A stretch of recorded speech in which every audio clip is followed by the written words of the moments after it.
listening to the Fifth Down Fantasy Football Podcast with Johnny Slopes. Top 3 to 5 pick next year. And Camilla. For the value you could have gotten at Ryan at. I almost had 5,000 yards, but no, you don't want me. What you're saying is Wayne Gallman is the Dustin Funches of running backs? I guess you could say that. I guess you can put me down as a for saying that. We now bring you to the Fifth Down. Today, I was going to talk about this ongoing trend of teams having no regard for injury risks or the future of the most prized players, including like the quarterback position. But instead, I just want to talk about how bad of an organization the Bills are. You're listening to the Fifth Down Fantasy Football Podcast. I'm your host, Johnny Slokes. You can find me on Twitter at Johnny Slokes with all one word. That's S-L-O-K-E-S. And with me, finally, K-Mill. Glad to have you on, buddy. Hey, what's up? Good to be back. It's good to be back. I definitely don't miss South Dakota, as I was just telling you guys. So let's get into it, man. Let's get into the nitty-gritty. I'm excited. I'm back. You can follow him on Twitter at KMO5thDown. And we also have our redraft warrior, Steve Bellman Jr. Steve, nice to have you on again. Hey, thanks for having me. What's up, fellas? How you guys doing? You can follow him on Twitter at the Redraft Warrior. You can follow this podcast, the Fifth Down FF. This is going to be show 15, episode 71. We'll be covering the AFC and NFC West. K-Mill, you're back after a long layoff. Get to talk about your favorite team, but before we do that, I want to talk about how terrible of an organization the Bills are. What are your original thoughts on this, Steve, about this trade that they did with the Los Angeles Rams? They traded Sammy Watkins away for a second and a third and some bum-ass corner. I know. Do you feel like they just got robbed? You know, the only way they didn't is if they know something that nobody else knows. Is there something else going on with Sammy that we don't know? Does he need another surgery? It smells all like that Trent Richardson thing that went down with the Browns and the Colts. It just reminded me of that, and I was like, they got even less than that, though. They didn't even get a first rounder. Yeah, right. I'm like, so what's going on here? Initial thought that it's a downgrade, more so than it's the QB situation, more him not having the chemistry with Goff yet, him not knowing their system, and more of that kind of a thing rather than, him losing talent. But I dropped him significantly in the rankings, more about just more the chemistry in the quarterback, not that he won't get the targets or, won't see the work as long as he's healthy. Well, what about you, K-Mill? What do you think? I'm going to take an interesting approach on this one because I actually, when I first heard it, I was like speechless. I was like, what the actual fuck? Because I looked at it and I'm like, this is a bad trade for both teams because now, this is bad for like literally everybody. It's bad for Tyrod because it loses Sammy. It's bad for Jared Goff because he's fucking Jared Goff and he's a shit quarterback. It's bad for Sammy Watkins because he goes to play in a shit offense with a shitty quarterback and a shitty gadget player in Tavon Austin. And the Bills get basically nothing for Sammy Watkins. But the Bills, I think, did it to themselves because they declined Sammy's fifth-year option. So I'm like, they brought his value down because they told the rest of the league that we don't believe in this guy, so we're going to trash his fifth-round option. So that was a glaring thing that the Rams were like used as a bargaining chip, and they're like, well, since you didn't think he's worth, the fifth-round option, we're going to lowball you here. So I think this is bad for all parties. I don't like this trade at all.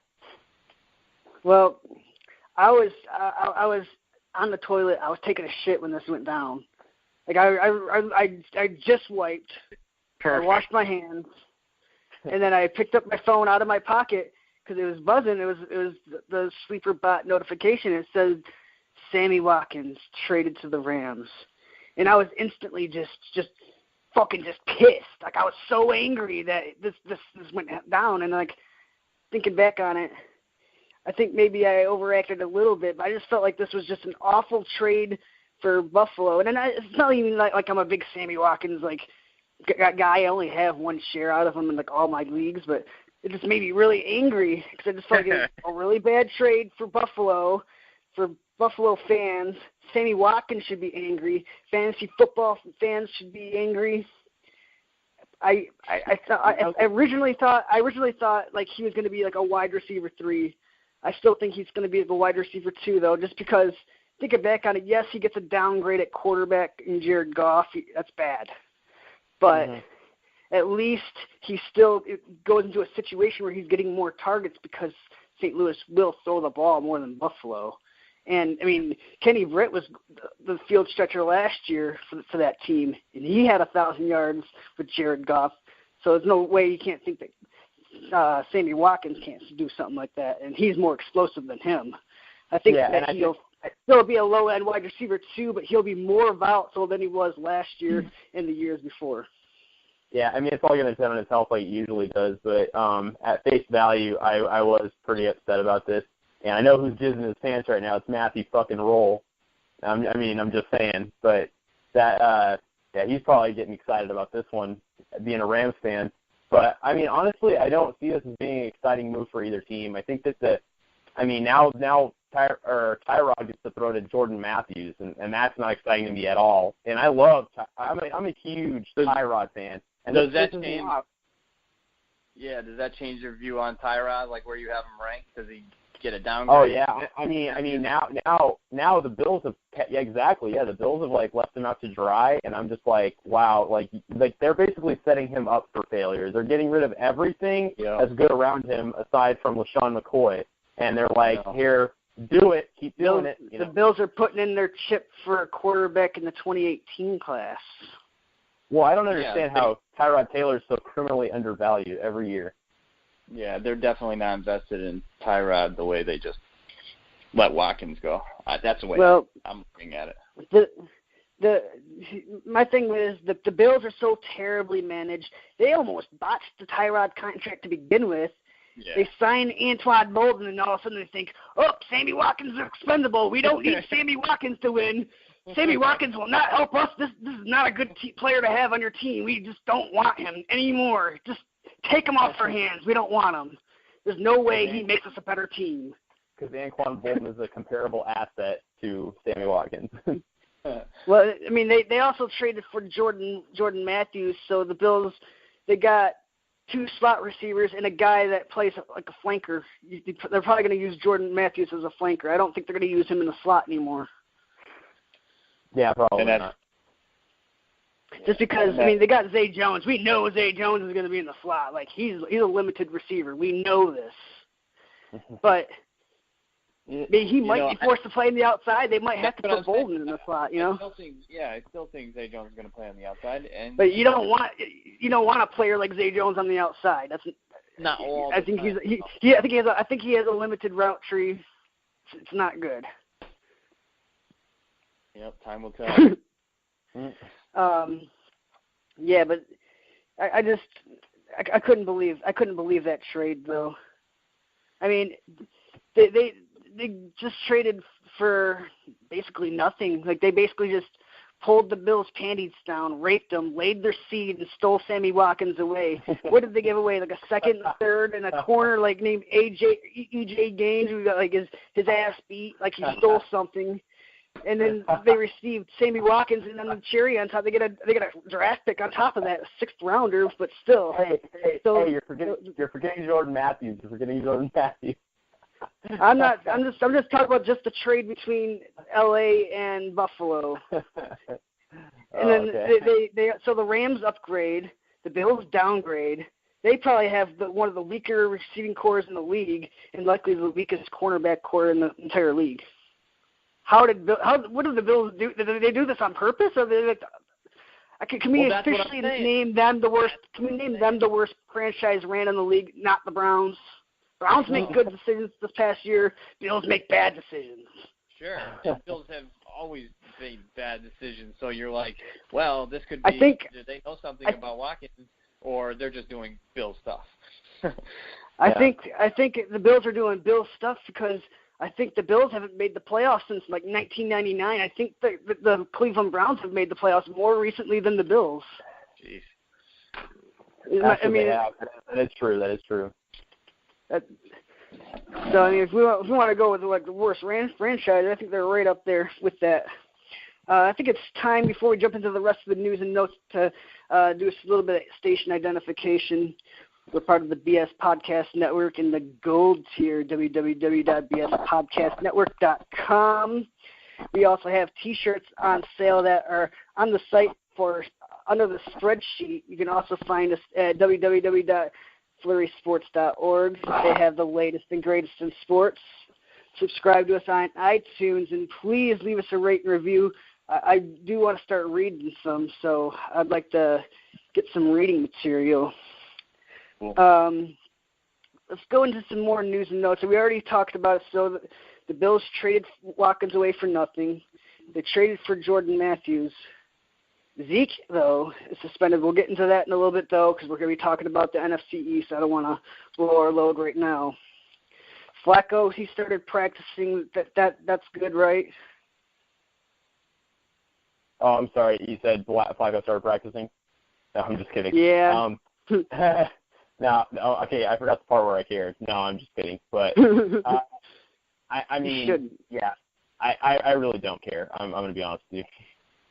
James White was listed on the top of the depth chart, though, with Lewis as a co-starter. Is that a little bit surprising?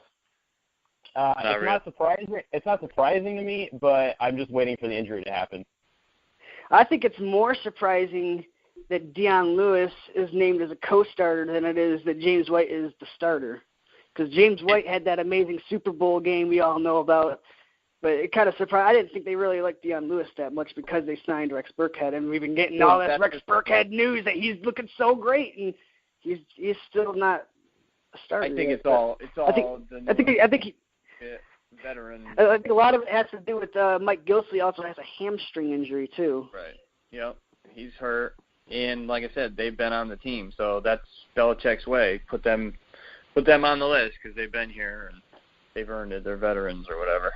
So I don't read into that right away with them. Can we get a round of applause though? Montavious Bryant is cleared for the preseason. Yeah. Can we get a round of applause for him? Hey, thank God. You know what? That guy. All these weed smokers in the NFL are prosecuted, man, with wrongful conviction. I hate the league and their war against pot because all the explosive players they smoke pot. Fucking Zeke. Think about what Zeke. Before we get into Zeke, I just want to say what he did in just like a sample size and look at like what Martavis Bryant did. He got a year suspension. Yeah. Zeke got 6 games for like all this shit. And like I'm just like, it's criminal, man. It's fucking criminal. Yeah. It's okay though. He's not going to smoke pot anymore because he hired me to smoke all his pot for him. It's a really shitty job, I know, but I'll make that sacrifice. It's okay. Yeah. It's all good. They could be all loaded up on oxys, but God forbid they fucking smoke a joint. Andrew Luck is not expected to be on the PUP list, so that's some good news. So it makes sense though, because they wouldn't want him out for 6 weeks, right? Yeah, that's some good news for my dynasty team. Yeah, they're definitely not going to put him on the PUP list because then they're starting without him for 6 weeks. There's no way they'd do that. But I could definitely see him in this first game. Yeah, I was in a couple of Superflex leagues, and I was picking up the backup to Luck everywhere off the waiver wire. I was like, oh, get him. Well, yeah, but he's still though. Even though he's not going to be placed on the PUP list, his Week 1 status is still to be determined. Yep. Obviously, everyone heard about Devontae Freeman getting paid. He is a paid running back. 5-year deal, $41.25 million. Do you guys feel like this is a well-deserved contract? I do. Yeah. They only use like 5% of their cap on him. It's probably still not enough money. I'm sorry, which player are we talking about again? I really didn't hear you. That's great. I'm so glad you're paying attention, man. I'm sorry. What was that? I'm sorry. Devontae Freeman, man, he got paid. He got paid some serious dough. I actually did not hear about that. So 5-year deal worth $41.25 million. Oh, I love that. That's a great deal. Yeah, he's second in the league in rushing yards the past 2 seasons, behind only LaShawn McCoy. 2,135 yards. He's second in touchdowns with 27 over the past 2 years, behind only David Johnson. And this is all while sharing carries with Tevin Coleman. I feel so sad that I underrated him so much, because he to me, like last year I was like, man, don't get him. He's going to be splitting carries with Tevin Coleman, bad investment. And then last year he went out and did the exact same thing he did the year before. I mean, this guy is a monster, and everybody needs to realize that. Draft him in every league. What does that tell you what Atlanta thinks of Tevin Coleman, though? They signed Freeman to that big contract. I still think they like Tevin Coleman. I still think they like what they do together. Do you think they want to keep them together, or are they just going to let him walk? Well, he still can go. He still can go somewhere else next year, right? They could let him go, but I still think they like what he can do. And if they put him on the field at the same time, they're freaking dynamite. Oh, there's no doubt what he can do on the field. We're not doubting that. I'm just saying, like, can they afford to lock both of those guys up is the question. They probably won't. No, they probably will not. So yeah, it's gonna be. I don't think they want to invest in that kind of money. That's why they drafted Brian Hill. I like to think this is a reminiscent situation of LT and Turner, back in the day, when they were both on the same team on the Chargers, and then the Chargers basically let Turner walk. It's like the same thing. Yep. I think it's going to be like that. It could be. No. You got to remember, Tevin Coleman was drafted before Devonta Freeman. He was supposed to be the starter. Yeah, that's true. That is very true. So I think that with all this news that happened so far today, the AFC East just got a hell of a lot easier for the Patriots. Sammy Watkins left the division. Quincy Nune was out for the year. Yeah. The Dolphins' second-round linebacker out for the year, tore his ACL. Jay Cutler. They're just dropping like flies. Yeah. Let's throw to Robbie Anderson. Josh McCoy to Robbie Anderson. Sammy Watkins to Zay Jones. And then eventually Tyrod Taylor to Zay Jones. Yeah. That's gonna be great. Let's throw Jay Cutler to Devontae Freeman. Doesn't even sound right. Yeah. JJ. Mike Williams resumed practice. And have you guys heard anything about Cam Newton possibly being uncertain for Week 1? I did hear about that, yeah, and I was actually very interested in that because, I mean, that's actually pretty funny to me because he waited forever to finally have surgery, and now look, he might miss the start of the season. See, and this is the reason why I wanted to talk about these teams. It seems like they have a trend where they're just not caring about these players' injuries and not acting accordingly because a lot of teams view a surgery in February as the same as getting surgery in June, and that's where you're running into these kinds of issues where Andrew Luck may not be ready, Cam Newton may not be ready. I think Newton will be ready. He started throwing today. I think he threw. He's been throwing like shorter stuff. But what they're worried about is when Cam Newton wants to be like Cam Newton. Yeah. That's going to be bad, especially if they're worried about him throwing deeper passes, putting strain on the shoulder joint, and they're worried about him taking off and running. He can't be doing stuff like that when he's still nursing a shoulder injury. Yeah, I don't know. I still didn't hear anything about him not being. I always thought it was never in doubt that he wasn't going to start Week 1. But anything's possible, I guess. Well, has your fantasy team ever caught an injury bug and lost all your fantasy investments? Well, RotoSurance is the way to go. You can now get real-life insurance coverage on top of your top players on your team. They offer season-long insurance with each sport and just a one-time season premium fee. So basically, say you're in a $100 league and you want to buy an injury insurance policy on Le'Veon Bell, that will cost you about $16.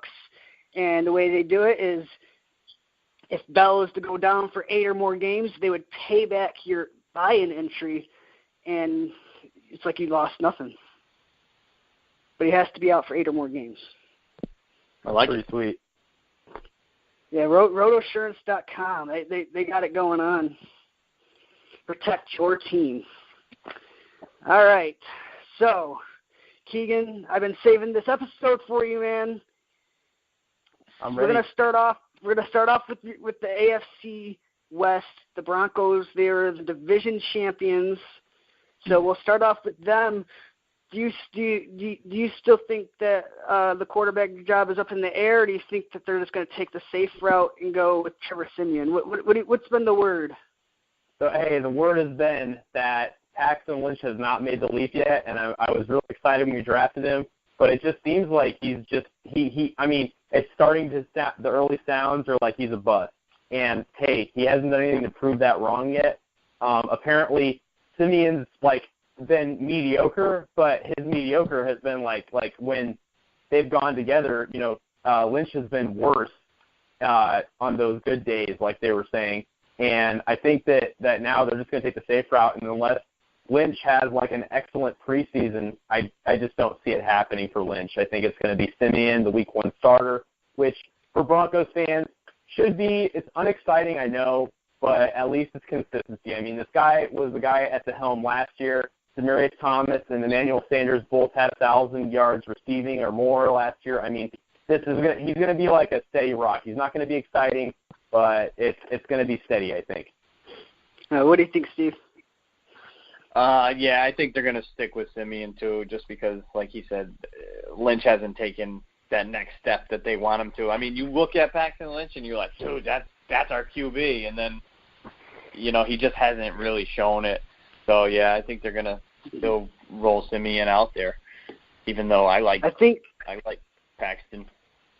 Yeah, I think that eventually, once Paxton Lynch gets into his own and kind of grows under his feet a little bit, I think he'll be ultimately better for fantasy than Trevor Siemian, but not this year. No. Right. This year, Trevor Siemian's basically going to be like the Denver Broncos version of Alex Smith, except for he'll take a little bit more shots down the field. Hey, did you see that shot he took today, Alex Smith, to Tyreek Hill? I did. You showed me that. I actually am not excited about the Kansas City offense, but we'll get into that in a second. But I do want to know that there has been reports, though, from camp, from the Broncos that Paxton Lynch has been unmotivated and stuff like that. And John Elway and the Broncos have kind of calmed them down. But, I mean, those leaks are coming from somewhere, and you'd have to think somebody in the organization is, watching, Lynch at practice and, seeing him and how he's studying the playbook and how he really doesn't give a fuck. And I think there's something to be gained from that, because it kind of sounds like that's coming from somewhere. So maybe Paxton Lynch hasn't got his head out of his ass and is really putting in the effort. He's just I'm going to collect this money. I'm not going to have to do anything, So I don't know, but at this point for this season, I think there's no way that Simeon loses the job unless he has a horrendous preseason. Yeah. I agree. K-Mel, before the show, me and Steve, we were talking about just random stuff about the AFC West. What do you think? Do you think that Denver needs another running back? Because Booker, he fractured his wrist. He'll eventually come back. Who knows what it'll be like when he comes back, though? We don't know. They got Jamal Charles and they got C.J. Anderson. They're both kind of brittle too, Yeah, I think that they're brittle, but I think they're in a better. Honestly, I think that the injury to Devontae Booker kind of adds some clarity to the backfield, because now I think it was one of these guys could be a preseason casualty, when they make cuts. And now that's not really the case. They put Devontae Booker, on the unable to perform list, and now they go into the regular season with Jamal Charles and C.J. Anderson. So I think it's good. They're both brittle guys, but I think Denver's under the attitude of, hey, if, an injury happens, we're going to sign somebody off the street, kind of like Justin Forsett last year, I really don't know who's really out there, to be honest, off the top of my head. Yeah, I don't either, but they'll probably sign some guy off the street. C.J. Anderson, how do you think he's going to get a bigger workload because of this? I mean, he's right now going at the back of the 5th round, and I feel like he could get a bigger workload. I really think he's like an overly talented back. I think he's a little bit above average, but he's going in the back of the 5th round, and he's going after some guys that I think he shouldn't be. Yeah, and I at the start of the season, man, in one league I was like, fuck, I got C.J. Anderson, and I was like, shit, this is not good. Like, man, I really screwed the pooch on my running back. But as I'm thinking about it, I'm like, man, Jamal Charles, injury prone. Devontae Booker didn't really take that leap last year. So C.J. Anderson might be going for a real value this year because people are, like, uncertain about, what the situation in Denver is with the running back, And I, honestly, now that I've thought about it, I think that C.J. Anderson is one of the best values you can get for running back this year. And I think that he's going to, if he can stay healthy, I think he's easily a RB2, no doubt in my mind. Absolutely. I got him as my 15th running back. Yeah, so you know what? The more that I look at it, I love him more. Yeah, so that's the only thing. As long as he can stay on the field, which, they said he's been training more this off season, and, everything's been good, and he's still healthy now. So, like you said, it's at the end of the 5th and the 6th round. Some drafts you could be able to get him in the 7th. People will be sleeping on him. It's going to be one of those guys. Yeah. Broncos, that happens, man, with those guys. Emmanuel Sanders last year, I remember him slipping really late. Think about it this way. If you draft him in the 3rd round, or in the 5th round, that could be your 3rd running back. I mean, that's pretty. That's pretty awesome to think about. Yep. Yeah. Absolutely. Right now, C.J. Anderson is getting drafted at the back end of the 5th round, right at the turn, RB24. He's going after guys like Amir. He's going after Amir Abdullah. He's going after Spencer Mike Ware. Gillislee. He's going after Carlos Hyde, Spencer Ware, and Joe Mixon. Everybody you just named, I would rather have C.J. Anderson than almost everybody you just named. But is it mostly because of that small sample size you've seen in 2014 where he was really good for like that 6 to 7 game stretch? Because I know in 2015 he's a little bit sporadic because he was dealing with injuries, but he was still good in like 3 or 4 of those games. In 2016, he had only 2 games with over 4 yards of carry, but the line was real bad. But he still managed to get 5 touchdowns in 7 games and 16 catches. So I'm he just was saying, the best running back they had. If you honestly look at the games that he's been healthy, and you just look at the stats in those games that he's been healthy, he's had very few duds. I mean, this guy to me, if he can stay healthy, is legit. Yep, I hear you there. I do like his value. Do you think though an opportunity has arose for Jamal Charles? He's getting drafted at the back of the 9th round. Do you think that he has a chance to make a splash, or do you think it's going to be the rookie D'Angelo Henderson? I honestly think at this point, as a Broncos fan, I think it's going to be sort of like a Tevin Coleman, Devontae Freeman type of thing. I think because we all know Jamal Charles got signed for a small 1-year prove-it contract type of thing. So, I mean, C.J. Anderson's going to be the guy, especially since Devontae Booker's out, and they're going to serve as like a thunder and a lightning type of thing. C.J. Anderson's going to bring the thunder. They're going to bring in Jamal Charles for a change of pace. We know that he brings that game-breaking ability, if he can stay healthy. So I think that it's a good situation. I think they're both going to complement each other really well. I've been hearing that D'Angelo Henderson's been making some splash plays in practice. Yeah, I mean, he looked pretty good in preseason already. He had some nice runs. All right, but it's all if Charles is healthy or not, Yeah. Yeah, exactly. Well, that he just started running, didn't he? Yeah, I don't know if I could trust his knee, man. Even in the 9th round, 10th round. I mean, is there anything left in that knee? Is it just bone on bone? I mean, I'll put it this way: I don't want Jamal Charles in any leagues. Like, I've avoided him, and even mock drafts.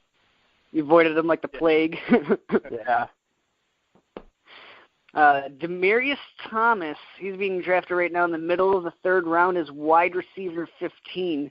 Some interesting facts about Demaryius Thomas. He has caught 90 or more passes in 5 straight seasons, and he's been over 1,300 yards in 4 of the 5 past seasons except for last year.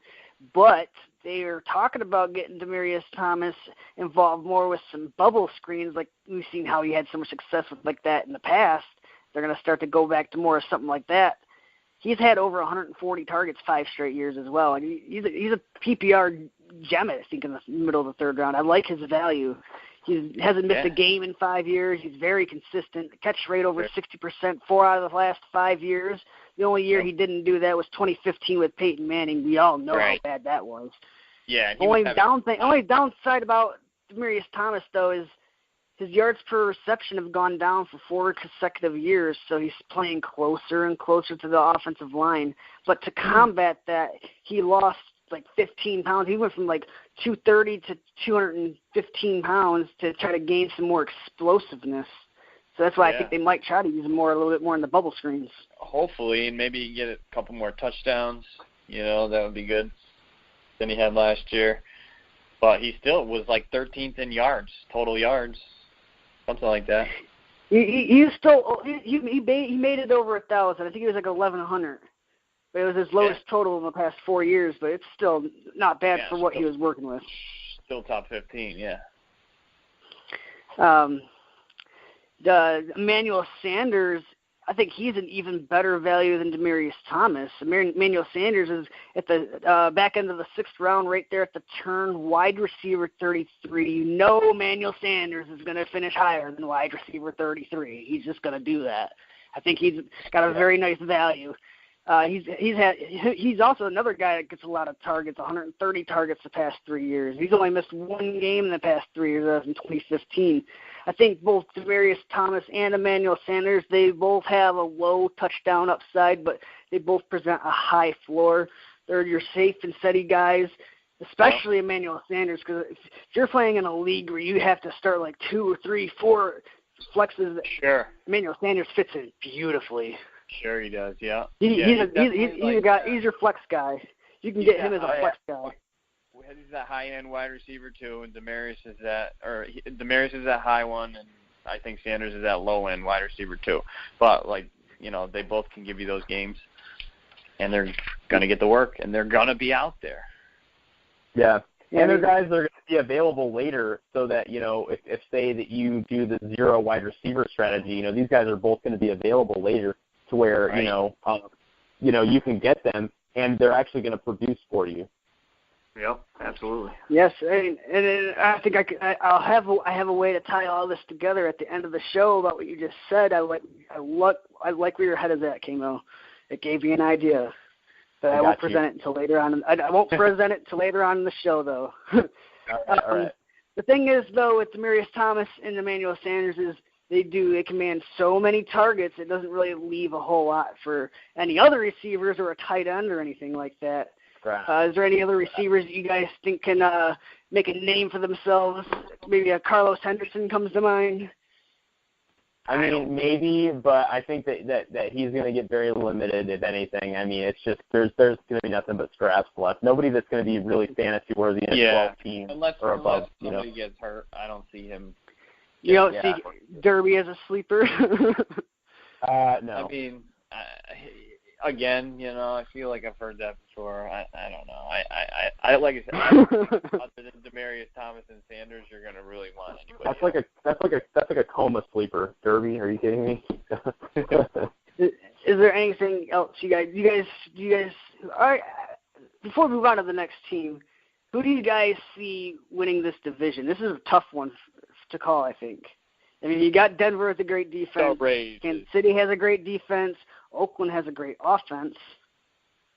Yeah, this is hard. This is hard to call. And I don't discount San Diego either. Yeah, I definitely don't. Sorry, Los Angeles. Oh, I slipped. LA. Yeah, that's true. But who do you guys see winning this division?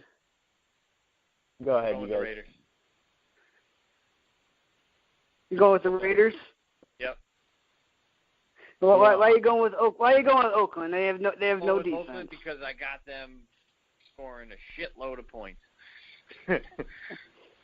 So I'm going Oakland. It's interesting you said Oakland because I love Cooper, I love Crabtree. It's interesting you said Oakland. We'll talk about that Oakland when we get to Oakland. But it's interesting you said Oakland. I slipped too. Yeah, they're Las Vegas next year. They're still Oakland this year. They're Las Vegas next year. Yeah. Yeah. So I'm just saying it's interesting you brought that up, though. Yeah.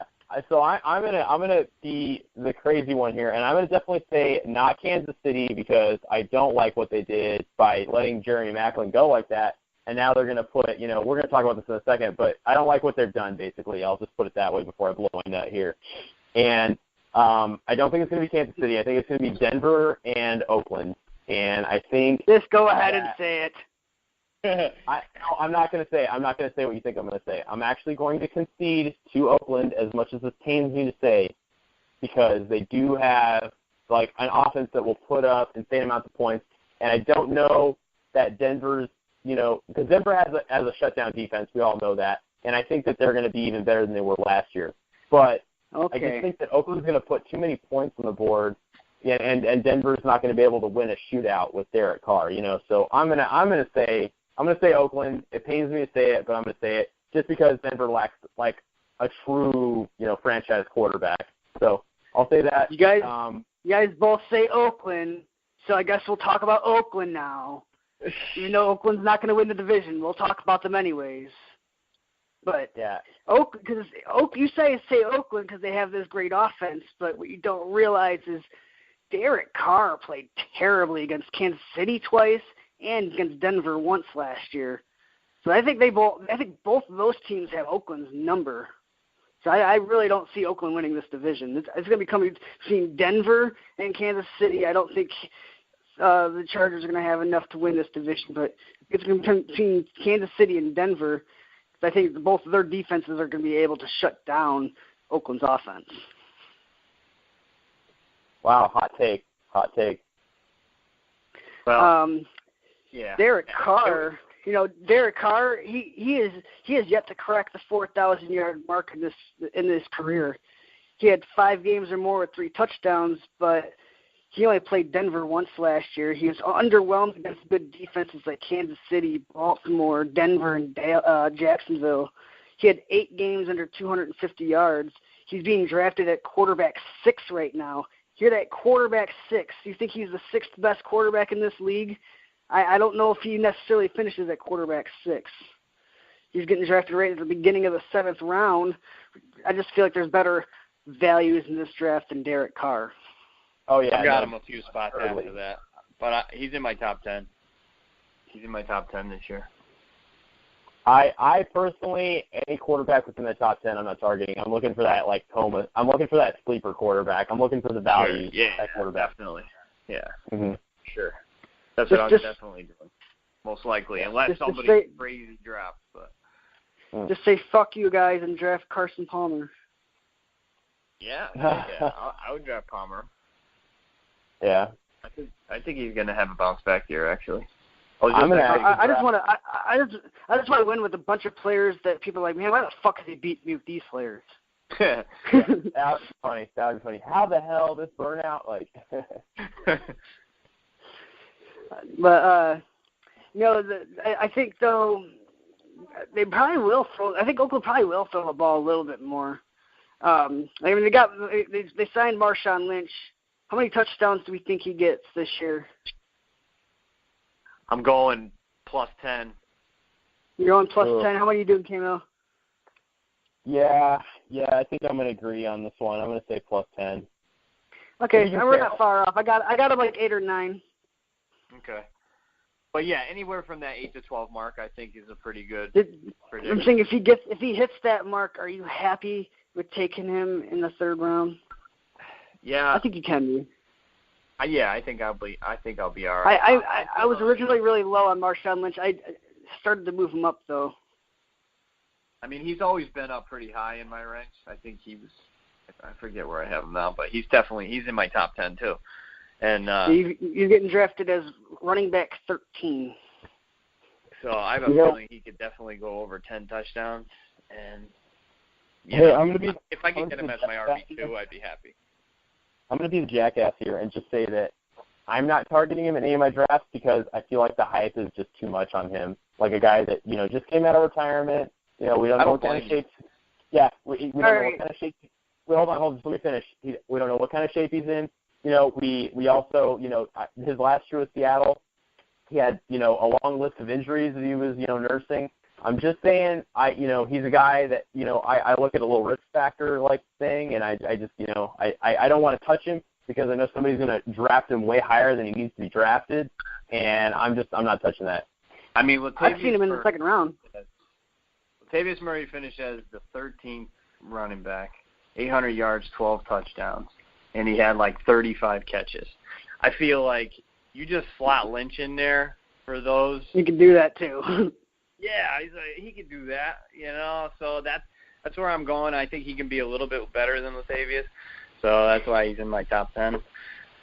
Well, let me ask you guys this question: if I point a gun at your head and say, "Will you draft Marshawn Lynch or Travis Kelce?" and if you get it wrong, you get a bullet in your head, which guy would you choose? Travis Kelce, no doubt. Yeah. Not even close. That's where he's going right now in drafts right now. He's going right in the Travis Kelce range. Yeah, and I not even close. Yeah, Travis Kelce by a mile to me. I mean, it is kind of like the third round to me is kind of like that dead space where like there's not a whole lot of players I actually do want. Like it's like guys like Allen Robinson and like Jarvis Landry. Like some bunch of like Isaiah Crowell. Like I don't want none of those players. Lamar Miller. Like get that shit out of here. I think McCaffrey's going around there. I like McCaffrey. I do like McCaffrey, but at the back of the third. Cook. I like him at the back of the third. Dalvin Cook's going around there. I think Dalvin Cook could have a pretty good year. So like you could take the chance on him rather than an old Marshawn Lynch. So I could see that. And I think though that this team likes to use multiple backs, and that we're overlooking DeAndre Washington here a little bit. He's getting drafted as running back 66 in the 14th round as a dart throw. He's definitely going to play a bigger. He's going to play a bigger role than people think. Like Lynch is not going to be like this 3-down guy like at his age. Like he's going to be. He's just criminally undervalued right now. Yeah, they're definitely going to give Washington those third down looks. But Richard's definitely going to be Lynch's handcuff. So if you're drafting a handcuff, I think no. It's I don't think it's no, because Richard is not a good. Jalen Richard's not a good athlete. Jalen Richard's an afterthought. DeAndre Washington, he's the prized puzzle. He's the prized piece.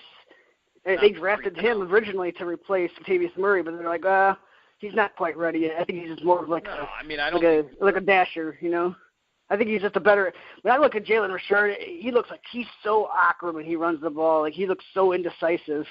I don't know. I think he can fit more in that 3-down role than Washington. Washington's good in that 3rd-down role. What is he, like 180 pounds or something like that? I gotta look it up. I don't know. Yeah, and I will say I will go on the DeAndre Washington camp. I mean, he to me he looks like the better athlete, just like Johnny. What about Elijah Hood? Hey, you know what? That might be the plug that goes in there if Lynch does go down. Because I mean, really, if you think about it, it's going to be a committee no matter what. People need to realize this is going to be a committee. Yeah, you're right. It's a running back committee that nobody's talking about. Right. I mean, what did Washington get? How many runs did Washington get last year? I don't think he had that. Probably like 90 to 100 or something like that. Okay, yeah, probably. And I think Richard had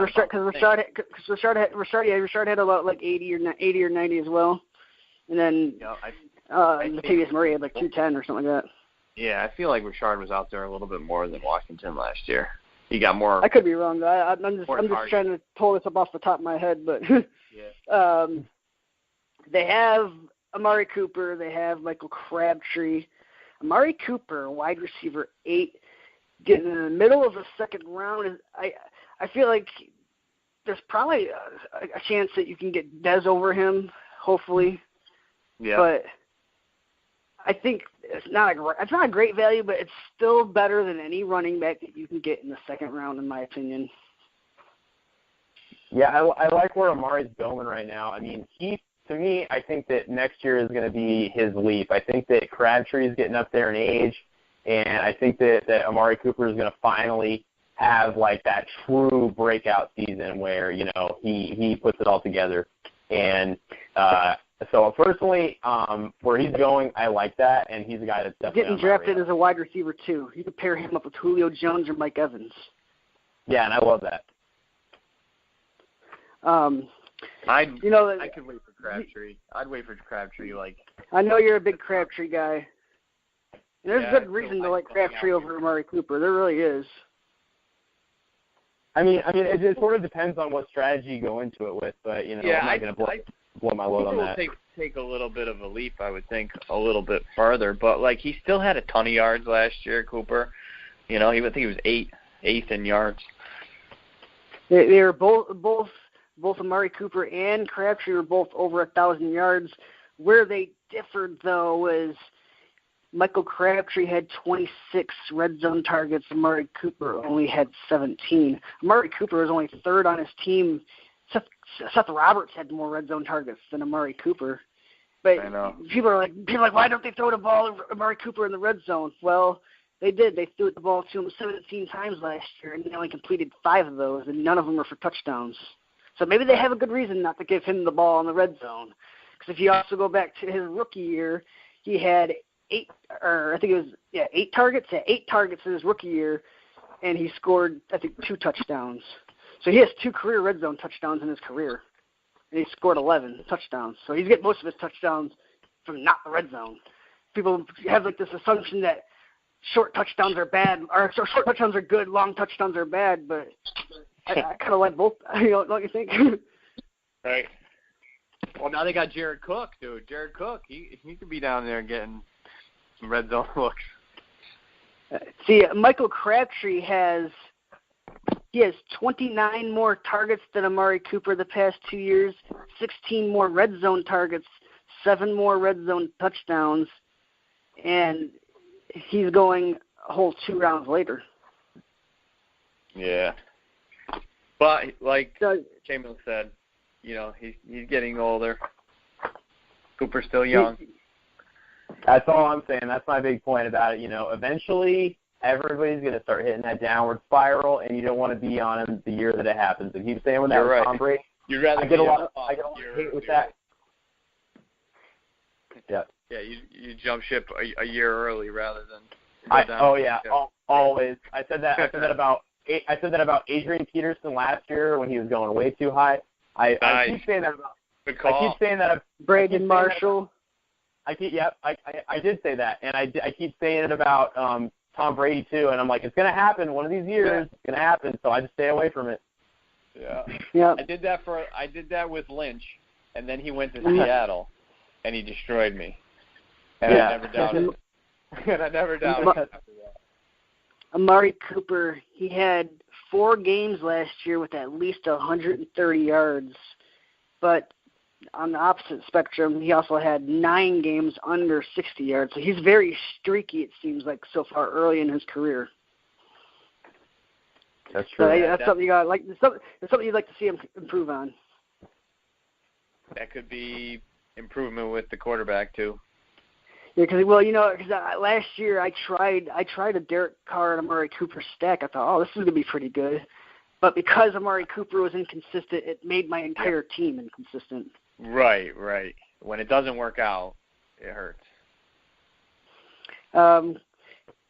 Clive Wolford or Jared Cook, who's going to be the starting tight end?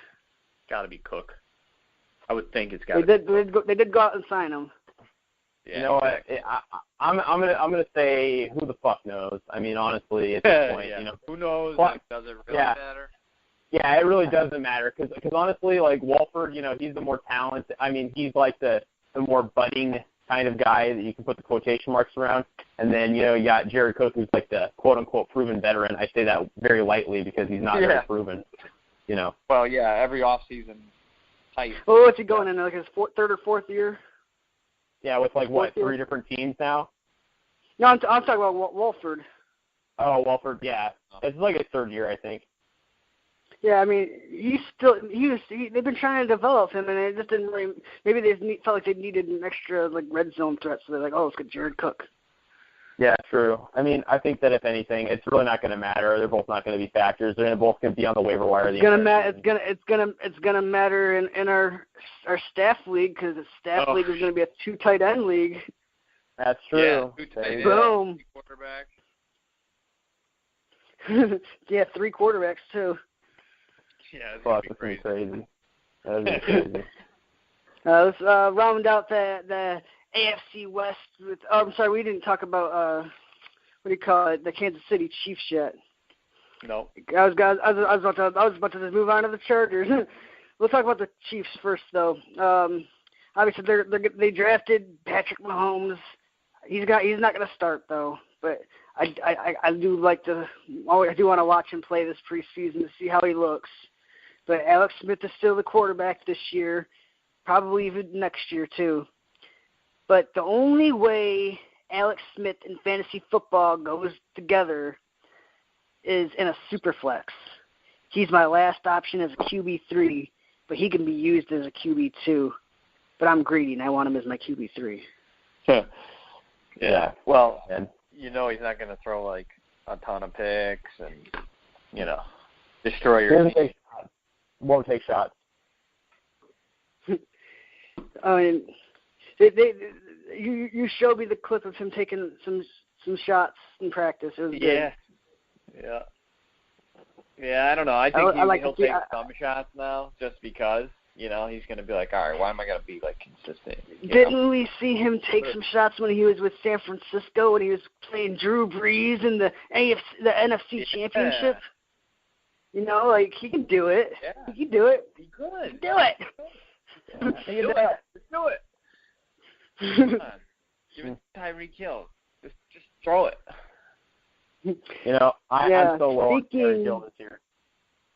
Speaking of Tyreek Hill is being drafted right now as wide receiver 20 in the middle of the 4th round. Is that unjust, or do you feel like that's fair? Based on the moves that they made this season, it looks like they do want to feature him as their wide receiver 1. I'm just not seeing it. Is that a good decision? He looks like he reminds me eerily of like a Tavon Austin type of thing, like a gadget player that's like super fast, but yet, you know, he's like, he has to me, it looks like he has somewhat of a limited route tree too. Like he's very limited in what he can run. Like he's more of a speedster type of player, and I'm just really not buying into him as a number 1 wide receiver. I think that he's great, man. You know, you get him in space and he could beat nearly anybody. But the thing is, man, you put him as your number 1 receiver, and I think that you're just asking for trouble here. Well, here's my problem with Tyreek Hill. He was ultra efficient last year. He scored a lot of touchdowns. That's what made him look like he was doing good. They're thinking about cutting him back on the special teams. If you look back to Tyreek Hill in his college days, he played at a small school. He went to Western Alabama. But at Western Alabama, he never commanded more than 20% of the target share. So it means he never dominated against poor athletes in college. Despite being a really good athlete, he did not dominate. He was underplaying his talent. I'm really concerned about him going up against shadow corners in the NFL, the number 1 shadow corner. I don't think he's going to do a whole lot against them unless he can burn them down the sideline. Who I'm more interested in Kansas City is Chris Conley. Chris Conley, you can get him for free. He's every bit as fast and athletic as Tyreek Hill, but he's free and he's a lot bigger. He's 6'2". I think that he could be a better receiver this year. My hot take for this team is Chris Conley finishes higher than Tyreek Hill. I mean, it's a good take. That's a good take. Super hot take. I don't know if I believe it, but I don't think he'll command any targets. That's my only knock on that theory. But at the same time, I think that Tyreek Hill is going to command all the targets. But I think that he's going to be one of the reasons that Kansas City fails this year, because he's not going to be able to adapt to that feature role. And I think that I'm saying I'm not drafting Tyreek Hill. I'm drafting Chris Conley, because even if it doesn't work out, I got Chris Conley for free. You got Tyreek Hill in the 4th round. You lost. I can just move on. You know? Exactly. Not a bad move, but I still like Hill. I like him as a low-end wide receiver too. 4th round. You feel comfortable with him as your second wide receiver drafted? I don't feel great about it. I'd rather have him as my 3rd. Yeah, well, he's going as a second right now, which is just a downright disgusting. Yeah, I mean, he's getting drafted as wide receiver 20, so, I mean, that's a little bit pricey he's got the for me. potential. I feel like Andy Reid can use him. They could use him wherever the fuck they want to use him. They can use him all over the field. So, I mean, if he gets peppered, shit, and stays healthy, I don't know. I feel like he can have a pretty good year. I think, though, that Travis Kelce is actually, despite all the talks about Tyreek Hill, I think Travis Kelce could be the true beneficiary to Jeremy Maclin leaving. Yeah. Because Travis Kelce, he had 117 targets. That was, you know, I think that was last year. You know, I think that he can improve even onto that. You got to think some of those targets are going to splash over to him. You know. Sure. I just don't see Tyreek Hill commanding all of Jeremy Maclin's targets. I just don't see it. Yeah, I think Granted, Jeremy Maclin was hurt last year, so we don't even know like exactly what kind of workload he's going to get. Maybe he's making all kinds of plays. We don't know. I'm not at practice. I don't see it. You know. Yeah. Sure. Well, all I'm going to say is I think that Travis Kelce, I know he had a breakout year last year, but I think that he could be in for even more this year. And he's the guy that's like really high on my radar. Like, if you want to grab a tight end early, man, I think that he presents an even better value than Gronk because you got to snatch Gronk, early. Yeah. But Travis Kelce is like Gronk Jr. He'll command like a very high target share, yet like people, he doesn't have that name brand, and he has less of an injury history that Gronk has, So I think that it's like the best of both worlds with him. I don't think Travis Kelce has quite as bit of a ceiling as Gronk does. Well, like, true. Because if you just take what Gronk did in 5 games and you double it, he would have finished higher than Travis Kelce last year, playing only 10 games. Yeah, very true. Yeah. So that's why I'm saying Travis Kelce, he's not a touchdown scorer. He doesn't score touchdowns. He doesn't play in a prolific offense, though. He has absolutely PPR though. That's what I play in. That's fine. That's fine. I'm not saying. I'm saying Travis Kelce he's a good value. I'm just saying he provides probably the same floor that Gronk has, but Gronk has a higher ceiling. That's all I'm saying. Of course, and I totally agree with you. What do you guys think about this backfield? Spencer Ware being drafted at running back 21, beginning of the 5th round. Got Kareem Hunt about the middle of the 8th round, running back 37. They said that Spencer Ware is the starter, but we've been hearing a lot of good news about Kareem Hunt showing some good plays in practice. He's building up some hype. Do you guys think that him being impressive in practice, does this give him the best chance to steal a job out of any of the other rookies other than Dalvin Cook and Leonard Fournette? Definitely one of them. Yeah, I really think that this one is one of the hottest issues I've had all offseason is like, how do I decipher this backfield? Because I love Kareem Hunt. I drafted him in my dynasty league because I believed in the talent at Toledo, and I don't know because like I like Spencer Ware. I can't go either way with this because it's a win-win for me either way. I have them both owned in some leagues, so I don't know. This is tough. I think that Spencer Ware is going to start the season as a starter. He'll have but I think if he gets injured or if he proves inefficient and it becomes the Kareem Hunt show, then I think that's how it's going to be. Yeah. Spencer Ware or C.J. Anderson? No, I still say C.J. Okay. I would too. They're both 5th round running backs. That's why I was asking. Yeah, no doubt. But I think I'd probably draft Kareem Hunt over Spencer Ware just on the simple fact he's going after him. And anytime I'm not unsure about a backfield, if I'm drafting anybody, I'm taking the guy that's going later. Take the later guy. I'm always taking handcuffs. I love stashing handcuffs. Yeah, I don't even know if that's really considered a handcuff at this point. It's just like, I don't know, this guy has a lot of upside. He could potentially be a starter. True. Yeah, I mean, technically, as of right now, he's his handcuff. But, yeah, I agree. I mean, at this point, he's really not that much. It's pretty hand in hand. And he's kind of in that handcuff range in the 8th round. So, let's go on to San Diego, Whale's vagina. You got Phillip Rivers. Can I ask you guys, is it Phillip Rivers or Matthew Stafford? Stafford. Man. Stafford? This Stafford. You know what? I kind of want to fight for the Phillip Rivers camp here because he's got a lot of weapons to play with this year. If Keenan Allen stays healthy, I'm gonna put a conditional. If Keenan Allen can stay healthy, I think that my vote's Phillip Rivers. But if not, I would go ahead, do it, man. Just go ahead and say it. I'm gonna say Phillip freaking Rivers. All right, guys, come on. Yeah, no asterisk, no Keenan Allen asterisk, no Keenan Allen asterisk. Say it with conviction. You want Phillip Rivers over Matthew Stafford. I got Phillip Rivers. He got some weapons, baby. He's got some motherfucking weapons. Yeah, because I like Phillip Rivers over Matthew Stafford, not because I necessarily think that he will finish higher than him, but he has such a higher ceiling than Matthew Stafford. They're both their ADPs. Because, like you said, he has all these weapons. He has Keenan Allen. He has Tyree Williams. He has Terrell Inman.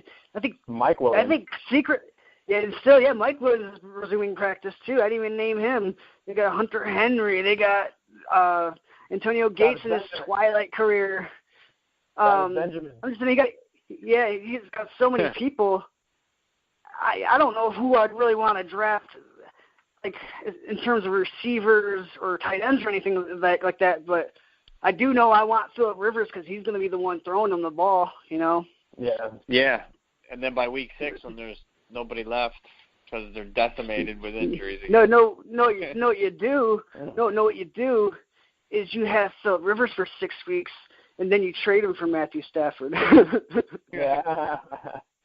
There you go. Because we all know Phillip Rivers, the last couple of years, he's been kind of struggling down the stretch towards the end of the second half of the season. Last year, he had 18 touchdowns and 14 interceptions in the second half of the season. He had 6 300-yard games, but 4 of which occurred in the first half of the season. And granted, they got hammered with injuries. We know that. That's San Diego's cue. Like the fantasy gods hate them. They do. Melvin Gordon is being drafted ahead of Devontae Freeman at running back 5. Should we be drafting Melvin Gordon before Devontae Freeman? I think that's way too high for him. I like him, but I think that everybody needs to slow their rolls here because I also have a year too. I would rather be a year too early than a year too late, but I also have a rule that I'll believe it when I see it. Like you got to give me a prove it year, kind of like Devontae Freeman did, last year. So that was a prove it year. I need to see a prove it year. You've seen him do it once. You want to see him do it again? I want to see him do it again. And I'll take the safe option. I think that Devontae Freeman's a safer option than Melvin Gordon at this point. You know what I say? Actually, I just want to see Melvin Gordon average at least 4 yards a carry for a season. Can I please see that? His rookie it doesn't year, matter when he's getting the ball on the 1 yard line. But isn't that kind of like you can't predict that? You know what I mean? That fluctuates from year to year. You can't project red zone touchdowns for a running back.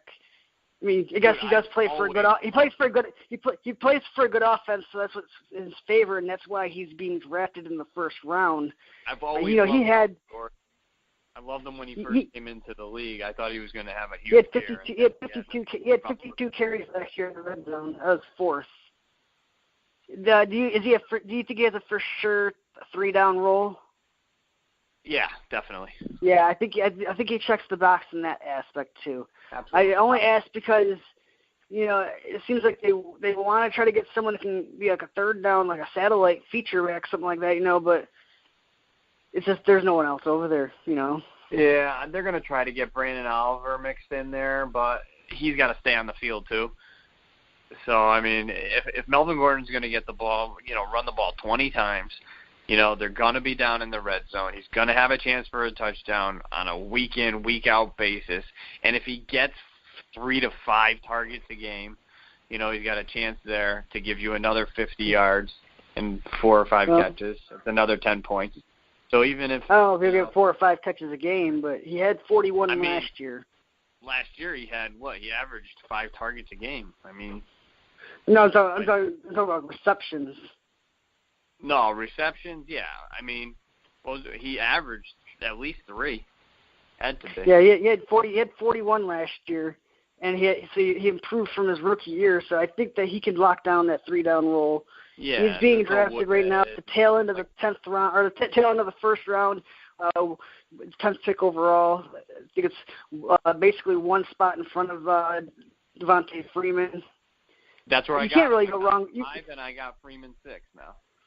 Yeah, I recently changed that around. I recently had it, I had it at Freeman at 5 and Gordon at 6, but I switched it around recently. But now I have to fix everything because all these trades fucked everything up. Yeah, I was going through that today. And Zeke suspended. You got to move up all receivers in the AFC East except for Buffalo. And because, Buffalo just downgraded their secondary, so they got a couple more games of good production. Yeah. The wide receiving core, I think this is probably a sneaky receiving core, probably one of the better receiving cores in the league. Yeah. Keenan Allen, he's being drafted right now at wide receiver 16, at the 8th pick in the 3rd round. Is this ADP a good buy? He's going before Sammy Watkins. He's going before Alshon Jeffrey. He's going before Allen Robinson. Do you like him there, guys? Not me. No? At this point, a lot of those guys are kind of crapshoots to me. So, I'll take a shot on the Keenan Allen upside. I mean, he burnt me last year. I spent a high pick on him. I got fucked over that. But I just don't. I don't know because Alshon Jeffrey's kind of a crapshoot. Some of those other guys named, they're kind of just crapshoots to me. So I think that he would definitely be in my conversation. I'm a Keenan Allen lover, So I think I would think about it. Let me paint you this picture to try to convince you to draft Keenan Allen at 308. Let's say in the 8th, you got the 8th pick overall in the 1st round. Let's say you get